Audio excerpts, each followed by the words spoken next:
ដែលប្រមឹកដើរផឹកស៊ីដើរសបាយហឺហានិយាយមិនស្ដាប់ទេឲ្យគាត់ផឹកទៅឲ្យលើកទឹកចិត្តគាត់បើមានលុយផ្ញើឲ្យគាត់ចាយឲ្យផឹកថែមទៅប្រាប់បងថាប្រឹងផឹកណាបងលើកកិត្តិយសគ្រួសារគោលដៅរបស់ខ្ញុំចិត្តសម្រេចហើយកូនចិត្តមានឪពុកថ្មីហើយខ្ញុំប្រហែលជាត្រូវយកប្តីថ្មីហើយខ្ញុំមិនមែនទៅដេកអោបខ្មោចទេហើយបើសិនជាថ្ងៃណាគាត់អត់ផឹកសួរគាត់បងថ្ងៃនេះអត់ហូបស្រាមិនបាច់គាត់ដាក់កែវឲ្យគាត់ទៀតផឹកទៅបងផឹកទៅនិយាយឲ្យច្បាស់ចឹងហ្មងបើប្រពន្ធហាមមិនឲ្យផឹកគាត់ស្ដាប់ប្រពន្ធខ្លះទៅក្រែងលោរស់នៅបានមើលមុខគ្នាបានយូរជាងហ្នឹងប្រពន្ធទៅ30ជាងកូនដល់2 3នាក់ហើយប្តីផឹកដាច់យប់រាល់ថ្ងៃមើលទៅមិនដឹងថារស់នៅមើលមុខគ្នាបានយូរប៉ុណ្ណាទៀតទេបងប្អូនណាថ្ងៃមុនខ្ញុំនិយាយថាបើប្រពន្ធហាមឲ្យផឹកតែឥឡូវថ្ងៃនេះខ្ញុំនិយាយវិញថាមិនបាច់ហាមទេគាត់ផឹកក៏ផឹកទៅពីព្រោះឆាប់បានប្តីថ្មីបងប្អូនថែខ្លួនថែសម្រស់លាបតលេឲ្យស្អាតទៅរកប្តីថ្មីរើសប្តីមួយខុសយើងយកប្តីមួយទៀតទៅ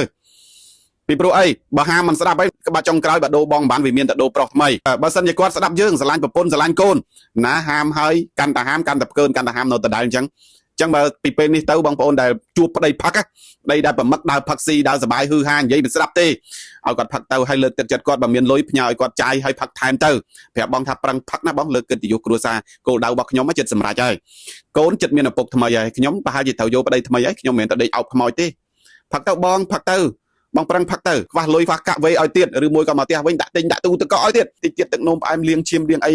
ទៅអស់ហើយមួយទៀតប្រាប់ថាខ្ញុំអត់មានលុយទុកជាបាល់បងអត់មានលុយទុកឲ្យពេទ្យទេព្រោះបងរាល់ថ្ងៃក៏មិនសូវមានលុយឲ្យខ្ញុំដែរខ្ញុំប្រឹងរកស៊ីទិញទួយទុកទិញលេលាបខ្លួនឲ្យវាស្អាតត្រៀមយកប្តីថ្មីឆាប់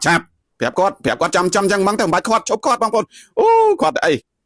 ទិញខ្លះស្អីឲ្យថែមហើយបើសិនជាថ្ងៃណាគាត់អត់ផឹកសួរគាត់បងថ្ងៃនេះអត់ហូបស្រាមិនបាច់គាត់ដាក់កែវឲ្យគាត់ទៀតផឹក